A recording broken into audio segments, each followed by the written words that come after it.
saya sampaikan tadi, sehingga prediksi saya 6-0. Ya, amin amin amin. Kita aminin aja guys, aminin Kita aja. lihat sama-sama nanti. Semoga 6-0 benar-benar terjadi. Merdeka. Merdeka, oke. Salam Pancasila. Salam. Sebentar lagi kita akan Apa ini, menyaksikan perjuangan Pecat timnas STY dan senior Erick Thohir, oke. untuk lolos ke Piala Dunia 2026. Saat ini masih berjuang di penyisian grup babak ketiga kualifikasi Piala Dunia zona Asia. Ya, seperti kita tahu, Sintayong dan Erick Thohir ini aneh. Aneh kenapa? Mereka hanya mentargetkan tuh finish di peringkat 3 atau 4. Oh, dibilang aneh oleh siapa? Peci merah nih guys, Sintayong sama Pak Erick. Karena apa? Assalamualaikum warahmatullahi wabarakatuh. Oke guys, teman-teman semua, saudara semua dimanapun anda berada, semoga anda semua sehat selalu guys. Amin amin ya robbal alamin. Nah kali ini guys, ada video si Abah Peci Merah memprediksi pertandingan Indonesia versus Bahrain guys. Pertandingan akan dimenangkan oleh Indonesia dengan skor 6-0 guys. Dan kini menarik kami untuk mereaksinya guys. Oke, seperti apa guys infonya? Langsung saja kita klik videonya. Salam Pancasila. Salam. Saya akan memberikan prediksi skor pertandingan antara Bahrain dan Indonesia secara jitu dan tepat.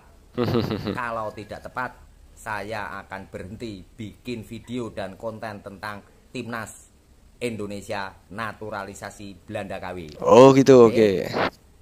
Prediksi skor menurut saya adalah 6-0. Wah, banyak banget bah. Kemenangan timnas Indonesia.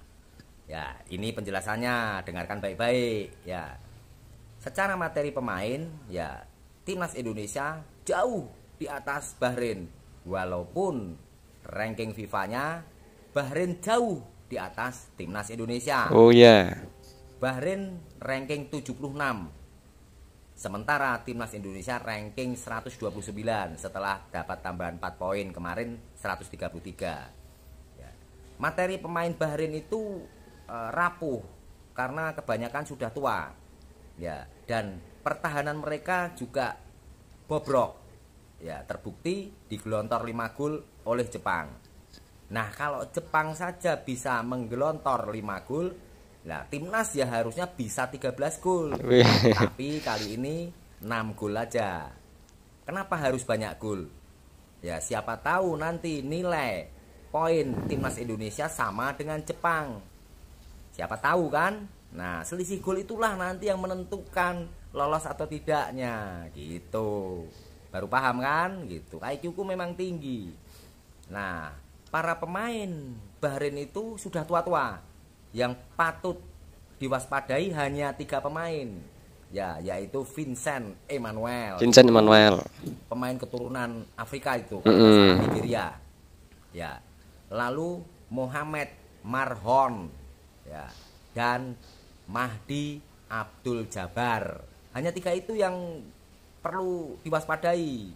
Nah, sementara kalau pemain Bahrain mau mewaspadai timnas Indonesia, pemain timnas Indonesia ya repot karena semua pemain berkualitas. Kelas A Asia, walaupun kelas C Eropa. Itu grade-nya kan beda. Ya. Nah, saat ini memang timnas Indonesia akan sangat ditakuti oleh tim-tim yang ada di dalam grup C.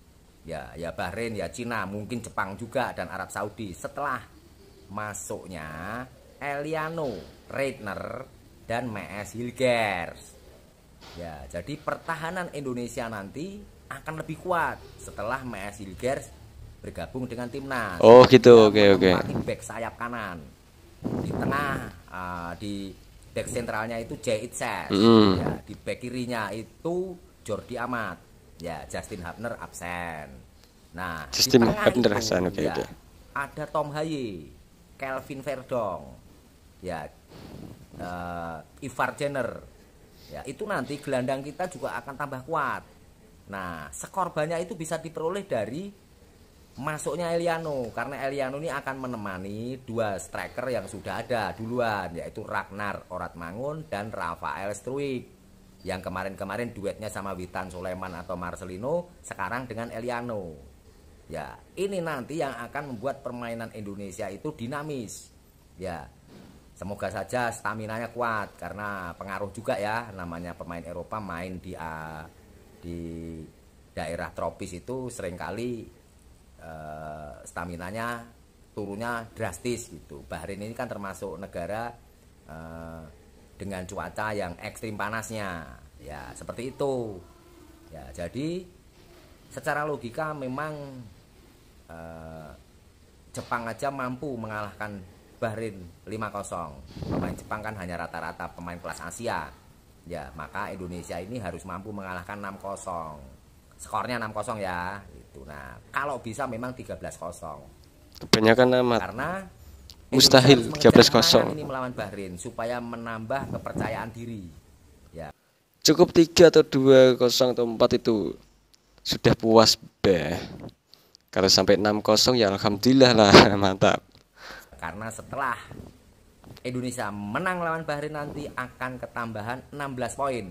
Kenapa penambahan poinnya besar? Karena peringkat FIFA-nya Bahrain lebih tinggi, jauh lebih tinggi daripada peringkat FIFA Indonesia. Peringkat 129 mengalahkan peringkat 76 itu poinnya berlipat-lipat. Seperti itu. Ya. Dan kemenangan melawan Bahrain ini menjadi modal positif, semangat buat permainan timnas ke depan. Karena kalau menang, ya timnas akan naik ke ranking kedua di bawah Jepang. Kan gitu ya. Dengan nilai 5 disalip tuh ya Arab Saudi dan Bahrain. Ya, ngerti nggak? Nah, seperti itu ya. Ingat. Nah, apalagi ya? Sepertinya sudah cukup penjelasanku ya. Ya, karena memang posisi Bahrain ini kalau tim lain setelah dihajar oleh tim lawan 5-0 itu berusaha bangkit. Tapi kalau Bahrain ini rupanya setelah diajar Jepang malah runtuh gitu. Makanya golin sebanyak-banyaknya. Sinteyong, saya pesan ke kamu ya, kalau sudah menang 2-0, 3-0 suruh masukin terus, suruh terus golkan. Karena selisih gol itu mempengaruhi lolos tidaknya sebuah tim dalam sebuah penyisian grup ya. Yang perlu dilakukan oleh Sinteyong dan Erick Thohir ya kepada pemain timnas Indonesia adalah harus mampu melupakan pengalaman buruk ya, memori buruk waktu kalah 10-0 ya itu dulu di stadion itu juga ya. 10-0 itu pas waktu sepak bola Indonesia masih semraut guys ya. Saya rasa sih nggak terlalu berpengaruh ya, karena memang pemain yang sekarang berbeda dengan pemain yang waktu itu dibantai 10-0. Sudah tua-tua itu pemain-pemain itu. Ya, ini kan pemain-pemain muda semua. Nah, ya. Jadi paham ya statistik yang saya sampaikan tadi, sehingga prediksi saya 6-0. Ya, amin. Kita aminin aja guys, aminin aja. Kita lihat sama-sama nanti. Semoga 6-0 benar-benar terjadi. Merdeka, oke. Salam Pancasila. Salam. Sebentar lagi kita akan menyaksikan perjuangan pecat timnas STI dan senior Erick Thohir, oke. Untuk lolos ke Piala Dunia 2026. Saat ini masih berjuang di penyisian grup babak ketiga kualifikasi Piala Dunia zona Asia. Ya, seperti kita tahu Sinteyong dan Erick Thohir ini aneh. Aneh kenapa? Mereka hanya mentargetkan tuh finish di peringkat 3 atau 4. Oh, dibilang aneh oleh siapa? Peci merah nih guys, Sinteyong sama Pak Erick. Karena apa? Karena Sinteyong menargetkan finish di peringkat 3 dan peringkat 4 gak apa-apa gitu. Dan dibilang aneh oleh si peci merah ini. Ya, artinya biar nanti lolos ke babak keempat, lalu berjuang lagi di babak keempat. Menurut saya, dengan materi pemain kelas Eropa KW seperti ini, ya harusnya target itu setinggi-tingginya. Ya, kenapa? Karena materi pemain kita itu 100% materi pemain Eropa. Masa sih berlaga melawan tim-tim Asia saja kita tidak berani mentarget tinggi. Ya, kalau Sinteyong nggak berani dengan target lolos langsung ke putaran final, yaitu peringkat 1 atau peringkat 2, sebaiknya Sinteyong mundur aja. Nggak bisa. Mungkin kita harus mencari pelatih dari Argentina atau Jepang, atau sekalian pelatihnya dari Belanda sekalian, kan cocok tuh Ya, pemain-pemainnya Belanda KW, pelatihnya Belanda KW juga. Tuh ya, jadi clear gitu. Ya. Jadi, enak sekali kalau ngomong. Di logika itu nggak masuk logika.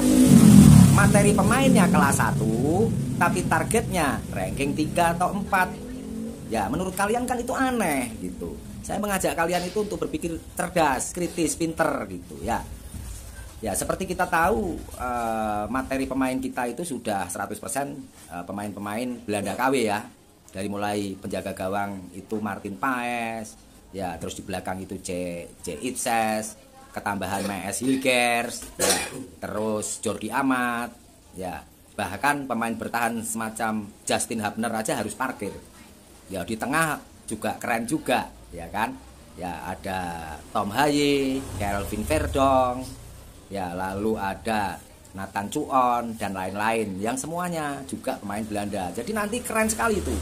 Nah, di ujung tombak atau di bagian penyerang ada 3 penyerang yang ganas, yang haus gol, ya berdarah Belanda KW juga, yaitu Eliano, Ragnar Oratmangun, dan Rafael Struijk.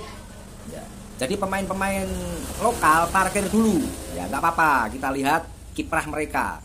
Ya, nanti kalau nggak mencapai target kan tinggal nyalahin, kan gampang gitu ya. Karena saat ini kan sudah diberikan keleluasaan untuk tarik-menarik atau naturalisasi pemain, katanya demi prestasi. Tapi kenapa kalau demi prestasi tidak berani mentargetkan tinggi? Targetnya tinggi dong, jadi biar kita optimis.